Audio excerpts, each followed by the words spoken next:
Yop tout le monde, c'est Luc. Je vous fais justement une petite vidéo parce que cette semaine, j'ai fait justement des découvertes incroyables et je comptais vous les partager. Et justement, j'ai 6 points très importants dont je vais parler dans la vidéo. Et surtout, justement, tous les points sont aussi importants. Et moi, personnellement, c'est ceux qui m'ont fait un déclic assez important. Et ceux qu'en fait, déjà inconsciemment, il y en avait certains que j'avais déjà appliqués parce qu'en fait, ça m'était venu en quelque sorte avec une logique, mais en fait, je l'ai jamais vraiment pensé consciemment en fait. Je l'ai fait inconsciemment et le découvrir, c'est quand même quelque chose d'assez important qui pourra aussi vous aider vous. Et donc justement, la première découverte que j'ai faite, c'était pour avoir confiance dans le fait de faire quelque chose, il faut l'avoir fait en fait, tout simplement. Tu peux pas avoir confiance, par exemple, je sais pas, en au parachute, alors que tu en as jamais fait. Par exemple, aborder quelqu'un, si tu l'as jamais fait, tu vas pas avoir confiance la première fois, c'est normal. Il faut le faire, le faire, le faire, le faire. Par exemple, je prends un exemple personnel, par exemple, parler devant une caméra. C'était la première fois, au tout début que je l'ai fait, j'avais aucune confiance. Je partais et c'était fini. Maintenant, ça va déjà mieux. Je dis pas encore que c'est au top, mais par exemple, en disant qu'on prend un verre, mon verre, il est déjà un peu plus rempli qu'au tout début. Parce que j'ai essayé et j'ai fait quelques essais. Et ça, c'est un point justement qui est assez important. Et honnêtement, c'est celui-là où les gens ont beaucoup de problèmes. C'est-à-dire qu'en fait, souvent, ils pensent que leur estime d'eux, donc leur confiance en gros, s'ils ont confiance en eux, ils vont aller aborder des gens, par exemple. Mais alors que c'est l'inverse qu'il faut faire. C'est-à-dire que quand on n'a pas confiance, c'est là où on va aborder les gens. Et après, on aura confiance, donc ça sera bon. Mais c'est juste qu'il faut comprendre absolument, c'est quand on n'a pas confiance. C'est pas un problème. C'est juste qu'on l'a pas fait, ou pas assez. Et donc, il faut réessayer. C'est normal. Et en fait, souvent, le problème, c'est que les gens se disent, tant que j'ai pas confiance en moi, par exemple, dans ce domaine, j'irai pas. Et en fait, ils pourront jamais le faire parce qu'ils pensent à l'envers par rapport à ce qu'il faut penser. Il faut penser, je vais devoir faire ça pour avoir confiance en moi. Donc, le faire, en gros. Même si les premières fois c'est chaotique ou comme ça, faut essayer en vrai. Ça coûte rien. Tout ce que ça coûte, au pire, c'est du temps et peut-être un peu de stress. Et comment on appelle ça? Attendez, je cherche un mot. Ça peut coûter du stress, du temps et peut-être de l'inconfort, mais c'est pas la mort non plus. C'est parfaitement normal d'être dans l'inconfort. Après, justement, le deuxième point que je voulais vous parler, c'est justement pour arrêter une addiction. Parce que souvent, justement, même moi, j'ai eu énormément de galères et j'ai remarqué qu'en fait, en ajoutant de la friction à une addiction, c'est-à-dire quand on fait quelque chose qu'on n'a pas envie ou quelque chose qu'on est addict, si on ajoute une certaine friction, c'est-à-dire une certaine distance ou en fait, justement, il faut ajouter une friction, c'est-à-dire que, par exemple, je sais pas, en disant que j'ai envie de fumer, peut-être que l'ajouter, ça serait, je sais pas, rendre le paquet de clopes inaccessible pendant un certain temps, seulement que ça soit l'autre qui l'ait, qui nous permette, etc., etc. Par exemple, un truc qui pourrait bien aider niveau friction, ça serait que quelqu'un d'autre l'aille, justement. Par exemple, vous donnez à quelqu'un, vous voulez arrêter par exemple de fumer, vous donnez à quelqu'un d'autre votre paquet et il pourra vous le passer vraiment s'il y en a besoin et encore, justement, ou que à certains moments très précis. Et donc justement, il y a aussi un autre moyen, parce qu'il y a deux moyens pour celui-là. Il y a le premier, c'est comme j'ai dit la friction, et le deuxième, c'est de simplifier. C'est-à-dire qu'en fait, sur ces deux points, le deuxième, c'est simplifier la bonne action. C'est-à-dire par exemple, imaginez-vous, vous voulez arrêter, je sais pas, de manger mal. La première chose pour la friction que vous pouvez faire, c'est ne plus avoir de malbouffe chez soi. Et par exemple, avoir quelqu'un d'autre, ou même, je sais pas, si vous n'êtes pas seul chez vous, quelqu'un qui achète pour vous de la nourriture, c'est-à-dire des choses saines que vous serez obligé de manger. Et la deuxième chose, en disant que vous voulez ajouter justement de la facilité, en disant que vous voulez faire du sport, en plus d'arrêter de mal manger, justement, vous voulez remplacer une addiction par une bonne chose, ben, pour pouvoir faire cette bonne chose, justement, au lieu d'aller dans une salle de sport, prendre du temps, tout ça, aller vers des machines au début, allez-y comme ça. Soit vous sortez juste chez vous, vous courez, vous commencez par même un petit peu, même juste courir. Ou déjà courir par exemple tous les jours, ça va déjà beaucoup aider. Juste courir par exemple 30, 40, 50, 60 minutes, une heure comme ça, avec peut-être des pauses ou comme ça. c'est largement bon au début. Moi, perso, j'ai direct commencé par des séances de sport, mais je les ai fait chez moi. Parce que je savais que si je les faisais dans une salle, parce qu'en plus, je suis assez loin justement de tout ce qui est salle de sport, tout ça, je suis pas non plus à côté, et donc je suis à peu près à 30 minutes, voire, ça dépend, mais en plus, si je dois trouver une salle de sport, je crois que la plus proche, elle est dans les 45 minutes. Donc, pour vous dire, si j'aurais dû commencer avec une salle de sport, je pense que j'y serais allé pas souvent. Alors que chez moi, ben, je fais 5 pas et je choisis où je vais, quoi, si je veux la faire. Ben, dans ma chambre, je la fais jamais, mais si je veux la faire, par exemple, dans mon salon ou dans aussi ma salle de sport, comme ça, ben, je peux en fait. Parce que maintenant, j'ai aussi une sorte de petite salle de sport. Et donc, ben, c'est super pratique parce que au lieu d'avoir besoin d'une salle, je me suis créé ma salle. Il y avait quelque chose justement qui me posait un problème, bah, je l'ai réglé. Et au tout début, j'avais pas de salle, hein. Au tout début, j'y allais juste avec mon sol, je faisais des pompes, pas encore de traction, mais genre j'ai commencé petit à petit. Et c'est comme ça que ça vient. C'est ça, c'est parce que j'ai simplifié le fait de faire du sport. Dire plutôt que de me dire, oh putain, pour faire du sport, je dois aller dans une salle super loin, tout ça, je vais devoir rencontrer plein de gens, je vais devoir m'entraîner à porter des poids très lourds, aller de plus en plus lourd, tout ça. Au début, c'est peut-être chaud. Au début, peut-être c'est pas notre truc. Donc au début, il faut déjà commencer à se mettre dans le rythme. Et pour se mettre dans le rythme, ben moi j'ai commencé par chez moi. Et donc justement, c'est le conseil que je vous donne, c'est essayez d'ajouter de la friction ou de simplifier la bonne action. D'ajouter de la friction à la mauvaise ou de simplifier une bonne action. Et vous pouvez faire les deux, hein, si vous voulez. Si vous voulez remplacer une addiction par autre chose, ce qui est très conseillé, ben, vous pouvez faire les deux. Et après, justement, le troisième point, c'est changer d'environnement pour aller mieux. En gros, en disant que vous êtes dans une phase où vous allez vraiment mal. Par exemple, on va dire que vous êtes peut-être en dépression ou juste beaucoup moins bien qu'avant. Ce qui est possible, hein. C'est pas un problème. C'est juste que vous allez un peu moins bien, vous sentez pas, vous allez pas aussi bien que vous voulez. Par exemple, vous voulez être plus productif, vous y arrivez pas. Vous voulez par exemple faire des choses, par exemple bosser, mais vous y arrivez pas. Ben, vous y arrivez pas parce que l'environnement dans lequel vous êtes toute la journée, par exemple, on va dire quand vous êtes chez vous, ben, vous êtes toujours soit à côté de votre téléphone, de votre PC. Et le problème, en fait, c'est que maintenant, ben, on a simplifié le fait d'aller sur un jeu. C'est-à-dire, par exemple, pour aller jouer à un jeu vidéo, ben, tout ce qu'on a à faire, c'est double-clic sur le jeu qui est sur notre bureau très souvent. Et ça, ça peut aussi être un problème. Et donc, justement, qu'est-ce que je voulais dire? Bah oui, justement, en fait, c'est ça. Donc, si vous voulez ajouter de la friction, par exemple, mettez un mot de passe ou ajoutez une application qui vous fera attendre 5 minutes, 10 minutes avant de pouvoir lancer le jeu. Comme ça, en fait, vous ferez autre chose et vous verrez que vous jouerez même pas, dépendant quoi. Si vous avez autre chose à faire et que vous savez que ça va être plus productif, vous allez réfléchir et vous allez le faire. Vous savez que vous perdez du temps. Vous perdez encore plus de temps à attendre. Donc, vous allez le faire. Et donc, ça serait un bon moyen justement d'ajouter de la friction.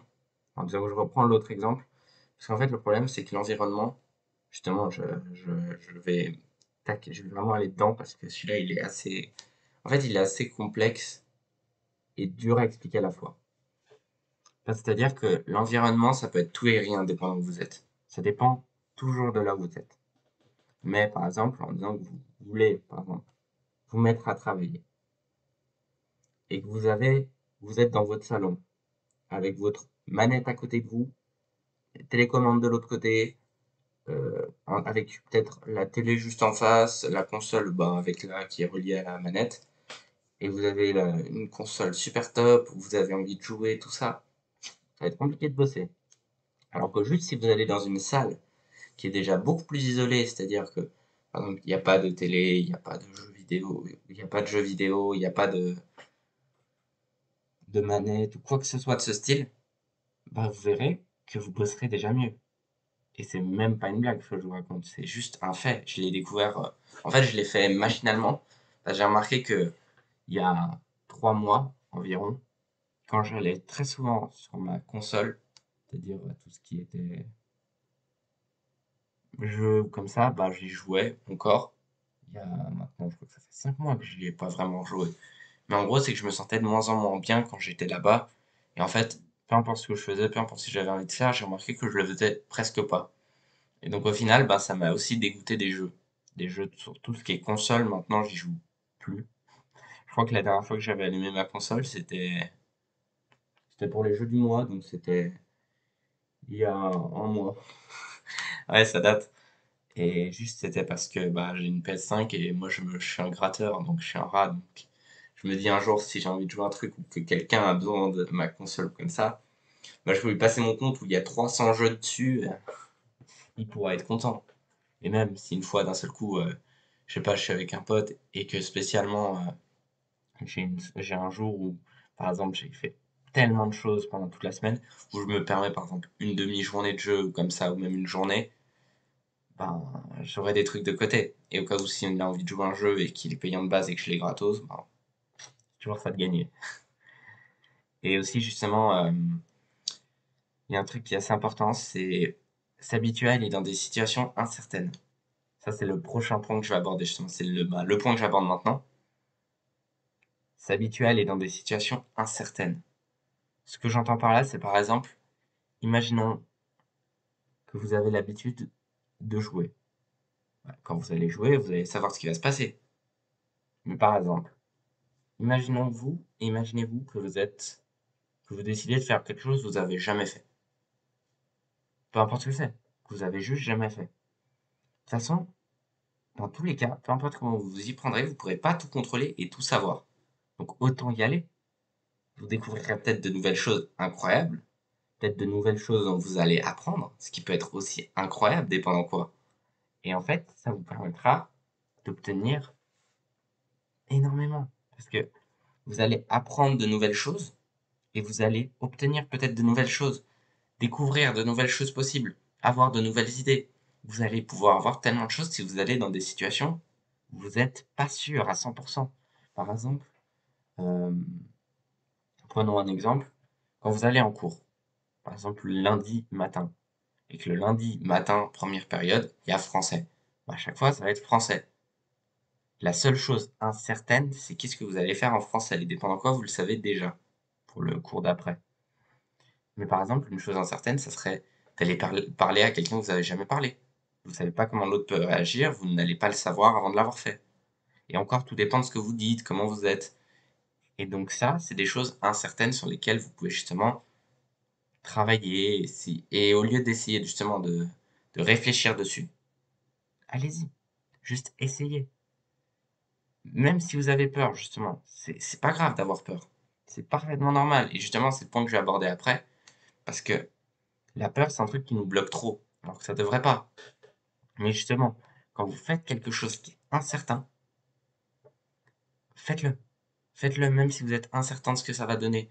Par exemple, je sais pas, vous êtes incertain du résultat de lire tous les jours, faites-le, essayez. Essayez, par exemple, vous êtes incertain du fait de la méditation. Par exemple, vous êtes incertain, vous avez peur de perdre votre temps, tout ça. Faites-le. Essayez, vous allez voir. Et au final, vous allez vous dire peut-être, putain, j'ai perdu mon temps. Ou peut-être, putain, j'ai appris un nouveau truc ou j'ai découvert un nouveau truc génial. C'est possible aussi. C'est un truc qui est possible. Et c'est même pas une blague quand je dis ça. C'est juste vrai. À n'importe quel moment, vous pouvez vous dire, putain, heureusement que j'ai découvert ça et que j'y suis allé même si je doutais. Parce que le doute, c'est quelque chose de normal.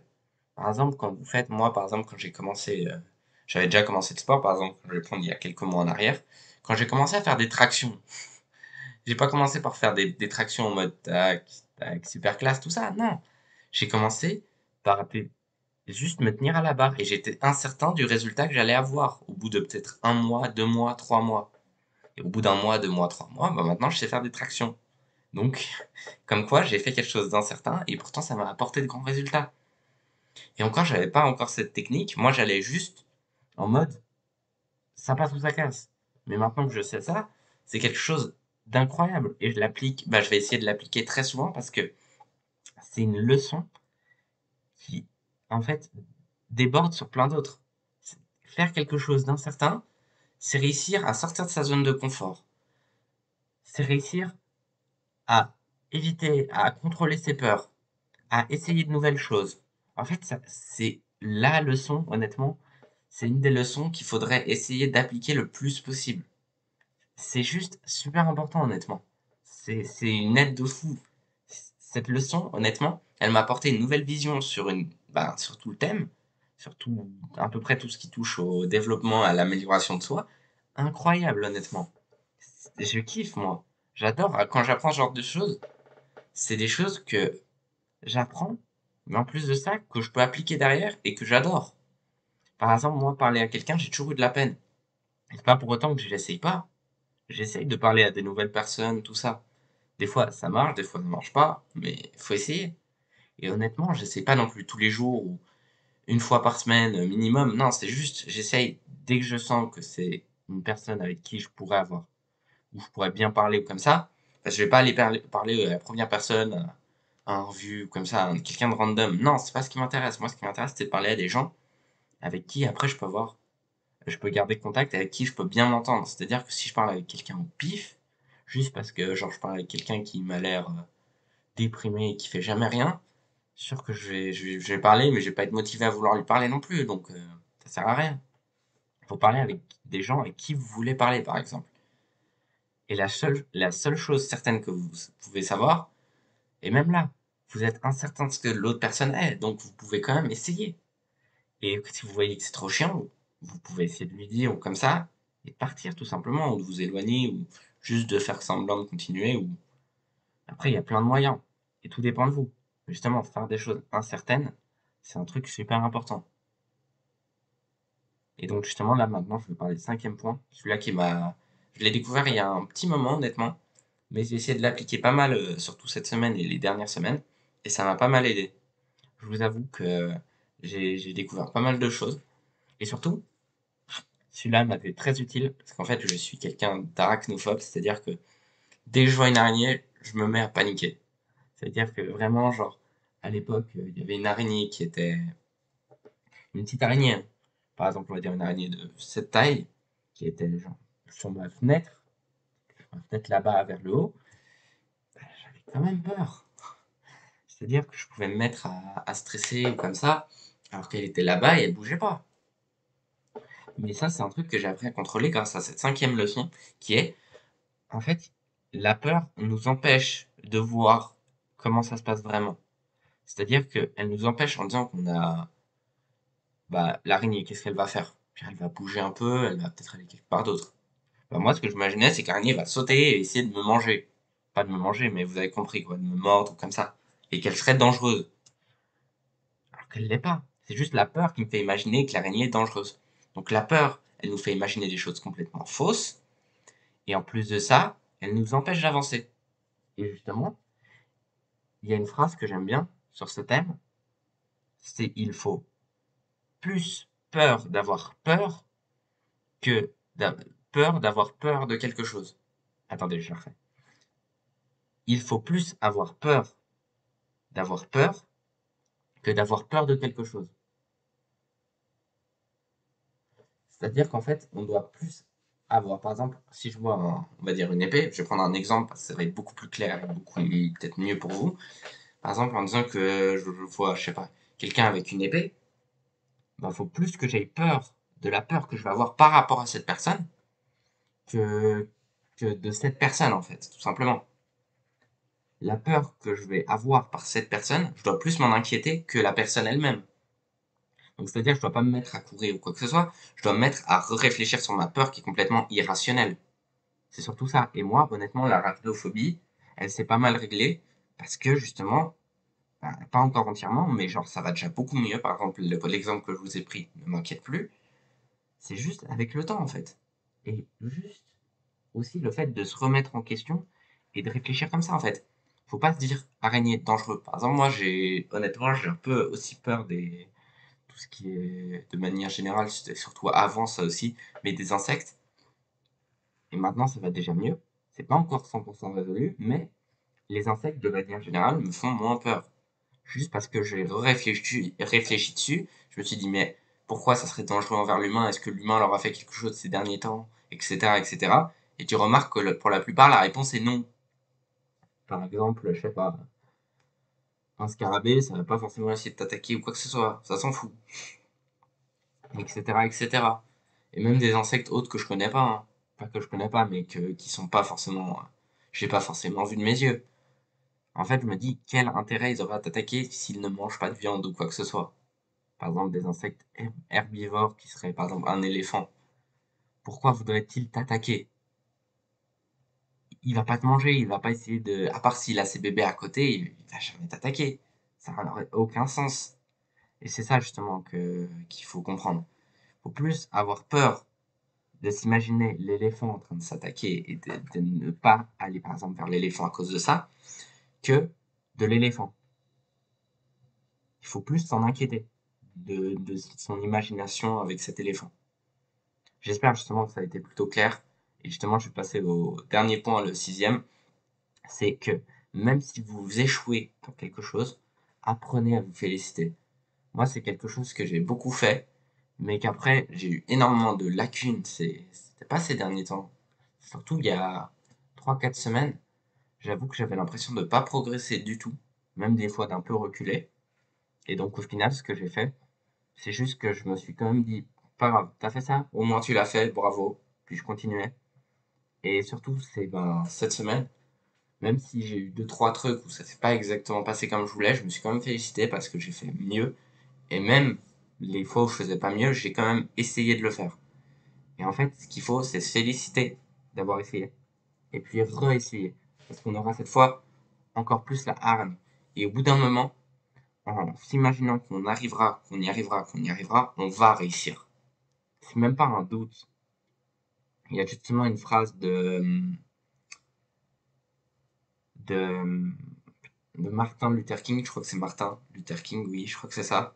Bah, il dit croyez en vos rêves, ils se réaliseront peut-être. Croyez en vous, ils se réaliseront sûrement. Et c'est très vrai. Enfin, c'est-à-dire que quand on se félicite, bon, en fait, c'est-à-dire qu'on croit en nous, qu'on croit qu'on peut progresser, qu'on peut être encore mieux. Et quand on se félicite même après un échec, c'est qu'on a essayé, c'est qu'on on a tout donné, donc on n'a aucun regret au final. Donc la prochaine fois, on pourra faire mieux. Et c'est ça qui est super important.